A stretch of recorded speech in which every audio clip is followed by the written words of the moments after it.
We keep learning new things about COVID-19 all the time, and we want to try and answer your questions to keep you informed. Our 9 Health expert, Dr. Payal Kohli, joins us once again to answer some of your questions. Doctor, good morning. Our first question, we know we wash our hands for 20 seconds. Everybody knows that. But what about hand washing dishes if you don't have a dishwasher? What are the guidelines for that? So good morning, Gary. So the dishwashing science is very similar to the hand washing science. And there's basically 3 things you need to think about. The first is soap. Soap inactivates the virus, so you want lots and lots of soap. The second is the temperature of the water. You want that to be as hot as possible. And then the third is friction. You want lots and lots of friction to really get those viral particles off of the dishes. So what I usually do is I fill up a sink full of hot water and soap, put on those rubber gloves so that my hands don't get irritated, and then wash the dishes individually each for about 10 to 15 seconds, really getting into those nooks and crannies and making sure I really, make sure I get into all the corners so that the virus is not hiding anywhere. And then the other thing to think about is at least once a week to sanitize or replace your sponges or your gloves, because that could be another potential source of infection. Good to know, something we probably don't think about that much. All right, another viewer asks if you had COVID-19, we've talked about the antibodies. He says if you have them harvested, does that mean you now lose the ability to fight off COVID-19 in the future?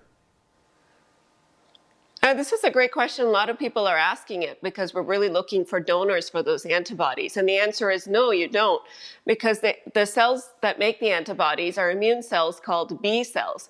And when you donate your plasma, you donate the antibodies, but you don't donate the factory or the B cells that makes the antibody. So it's very similar to donating your blood in the sense that those cells will just repopulate those antibodies. So the risk to you is really minimal, and your plasma could potentially help somebody else. So I would strongly encourage those that have contracted COVID and recovered to either participate in the clinical trials or to think about donating their plasma so that somebody else could be helped with it.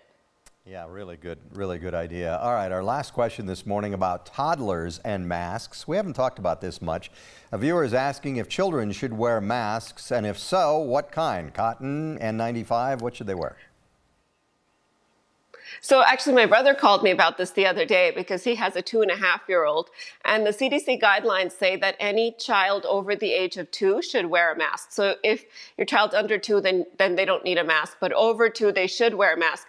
And I would really strongly recommend the cloth cotton masks for a couple of reasons. One is because, remember, the reason kids are wearing the masks is mainly to protect others, not so much to protect themselves. So you really want a mask that filters their droplets, and that's going to be a mask that fits nice and close to their face. Now, the N95s and the filtered masks, the surgical masks, are designed for adults. So they're way too large for kids, and the likelihood of having a good fit to a kid's face is very, very low. So I think that those could actually be contrary and increase the risk of infection because your child's always going to be touching their face if it's not fitting properly.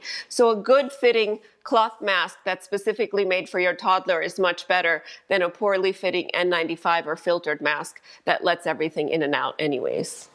All right, very good. As always, we appreciate the answers to viewers' questions. Have a good day. Stay safe.